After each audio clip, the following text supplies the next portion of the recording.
तो मेरे भाई वन पीस के रिसेंट चैप्टर में जो है वन पीस मांगा चैप्टर 1155 उसमें हम देख रहे थे कि हमारा भाई Rocks D Xebec legendary pirate Rocks D Xebec वो जाता है हमारी जो पे वेट करता है और वो फ्लावर रूम में हमको दिखाई दे रहा था। वो आमने सामने था ईमो के, वहाँ पर ईमो के सर्विस में हमको गुंको भी दिखाई दे रही थी। तो ये जो मोमेंट था वो बहुत ज़्यादा एक इंसेन एक क्रेजी मोमेंट था, नॉट जस्ट बिकॉज हमारे भाई रॉक्स डी जबैक ने वेट किया फ्लावर कैपिटल को, पर यहाँ पर जो एक नरेटर ने क्रूशल इन्फॉर्मेशन हमको दिया हमारे हमको इन सेंस रीडर्स को, वो ये था कि हमारा भाई रॉक्स डी जबैक वर्शिपर है। जब अनऑफिशियली ट्रांसलेशन आया था तो ऐसा लग रहा था कि वो फैन है, पर नहीं मेरे भाई, विस के ऑफिशियल ट्रांसलेशन में ऐसा लिखा है कि the man described himself as the worshipper of Davy Jones. तो रॉक्स डी जबैक एक तरीके से भक्त था, वो डेवी जोन्स का भक्त था मेरे भाई, ठीक है। He was a devotee of Davy Jones. वो डेवी जोन्स को पूछता था और सेंस भी करता है, क्योंकि जिस तरीके का लेजेंड है डेवी जोन्स का, और रियल लाइफ में भी जिस तरीके से लेजेंड है, क्योंकि ऑब्वियसली डेवी जोन्स का रियल लाइफ लेजेंड से इंस्पिरेशन लिया है ओडा ने। वन पीस में जो डेवी जोन्स का लेजेंड है वो इस तरीके से है कि डेवी जोन्स एक पायरेट था जो बहुत ज्यादा ग्रीडी था। उसका ग्रीड मतलब कोई भी बाउंड को जानता नहीं था। उसका डोमेन एक्सपेंशन लिमिटलेस ग्रीड था। मुझे लगता है कि बंदे ने ग्रीड नोमी कंज्यूम किया था, डेवल फ्रूट मुझको पता नहीं है, पर ये बंदा इतना ग्रीडी था कि वो अपने कॉमरेड्स को भी कुछ भी मानता नहीं था। मतलब सिर्फ उसको ट्रेजर चाहिए था, सिर्फ उसको चीजें हथियाना था। तो लेजेंड कुछ इस तरीके से जाता है कि डेवल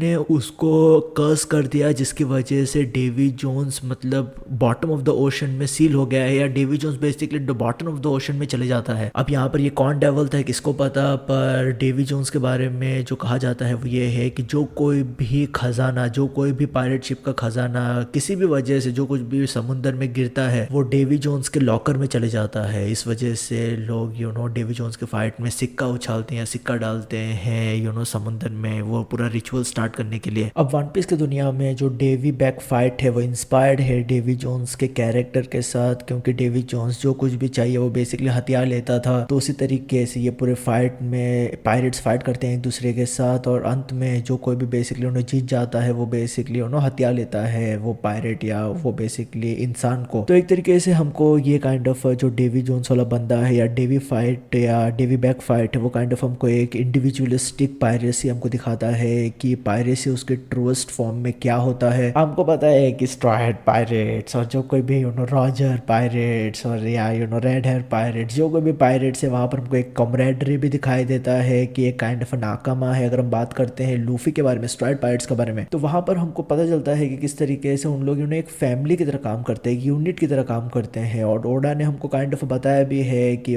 स्ट्रॉयड पायरेट्स एक फैमिली की तरह है, और रोल्स भी बताया था कि कौन माँ होगा कौन भाई होगा, वो सब सारी चीजें एक बार बताया था एसबीएस में। तो ये कम्प्लीटली उसका ऑपोजिट है, डेवी जोन्स कम्प्लीटली उसके ऑपोजिट में है। तो लॉन्ग रिंग आइलैंड में जो हम लोगों ने वो फॉक्सी सेक्सी का एलिमेंट देखा था तो वो मेरे को काइंड ऑफ क्रिंज भी लगाता था, बट डेफिनेटली यार वो उसी से इंस्पायर्ड है। और डेवी बैक का फाइट वो एक लेजेंडरी फाइट है। अब ये डेवी बैक फाइट का शुरुआत हुआ था पायरेट आइलैंड पे या फुल आइलैंड पे, और कई सारे सर्कमस्टेंसेस फेवर किए कि क्यों ये बेसिकली उन्हें फाइट का शुरुआत हुआ। हमको रिसेंट के चैप्टर में पता चल रहा था कि किस तरीके से जो फुल आइलैंड है वो एक टाइम पे बंजर जमीन था, जहाँ पर कई सारे देश के कई सारे कंट्रीज के क्रिमिनल जो बहुत ज्यादा खूंखार क्रिमिनल्स रहते हैं उनको एज अ एक्सट्रीम पनिशमेंट या टफ पनिशमेंट कई सारे किंगडम्स कई सारे क्रेजी क्रिमिनल्स को यहाँ पर छोड़ देते थे, यहाँ पर लाके ऐसे ही छोड़ देते थे, और कई सारे लोग ऐसे ही मर जाते थे क्योंकि यहाँ पर कोई रिसोर्सेज नहीं था सर्वाइव करने के लिए, वो सब सारी चीजें। पर होता क्या है कि एक टाइम पे कई सारे क्रिमिनल्स सर्वाइव करने लगते हैं फुल आइलैंड पे, और उसी टाइम के आसपास उनको ट्रेजर भी मिलता है। ये फुल आइलैंड पे जो एक बंजर जमीन था वहां पर उनको ट्रेजर मिलता है। नरेटर ने हमको बताया कि एक शेडी ऑर्गेनाइजेशन इन्वॉल्व हो जाता है इन सब सारे सिचुएशन में, और इस ऑर्गेनाइजेशन के इन्वॉल्वमेंट के बाद कई सारे पायरेट्स बहुत ज्यादा रिच भी हो जाते हैं। तो हमको पता नहीं है कि कौन सा शेडी ऑर्गेनाइजेशन है, वो सब सारी चीज है। पर जब ये पायरेट्स रिच होने लगते हैं तब इन लोग ये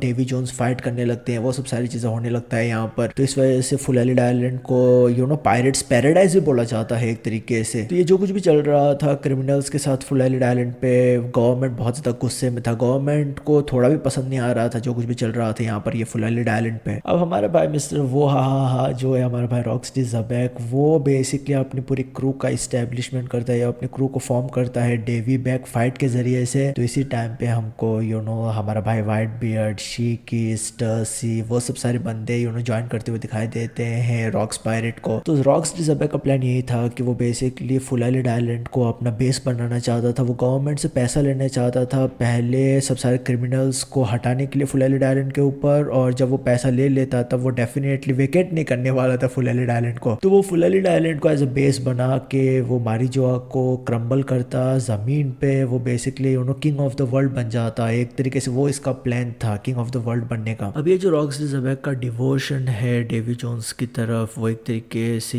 डेवी जोन्स के आइडियल्स पे ही चल रहा था। हमको दिखाई दे रहा था कि वो किस तरीके का कैरेक्टर है। तो जो डेवी जोन्स का फिलोसफी है उसी को काइंड ऑफ हमारा भाई रॉक्स डी ज़ेबेक अध्ययन कर रहा था। और हम लोगों ने सन गॉड नीका को देखा है, हमको बताया किस तरीके से सन गॉड नीका को काइंड ऑफ वर्शिप किया जाता है कई सारे एस्पेक्ट्स में। तो यहाँ पर क्वाइट इंटरेस्टिंग है कि ये हमारा भाई रॉक्स डी ज़ेबेक वर्शिप करता है डेवी जोन्स को। तो क्या ये एक तरीके का कल्ट था, मतलब क्या है, क्या चल रहा है यहाँ पर। अब जो मेरे को बहुत ज्यादा एक इंटरेस्टिंग बात लग रहा था इन सब सारी चीजों में वो था फ्लाइंग डचमैन का पूरा स्टोरी यार। वो भी एक बहुत ही इंसेन लेजेंड है वन पीस में। ये स्टोरी भी ऑब्वियसली रियल वर्ल्ड से इंस्पायर्ड है, पर वन पीस में इसका स्टोरी फ्लाइंग डचमैन का स्टोरी कुछ इस तरीके से जाता है कि एक दिन फ्लाइंग डचमैन का जो कैप्टन है वो अपने क्रू मेंबर को 1 बाय 1 समुद्र में फेंकने लगता है, रेजिंग सी में फेंकने लगता है। और सब सारे लोगों का जब डेथ हो जाता है तब वो एक तरीके से थूकता है भगवान के फेस पे। तो भगवान प्रकट हो के वेंडर डेकन जो बेसिकली कैप्टन है फ्लाइंग डचमैन का उसको कर्स करता है कि वो बेसिकली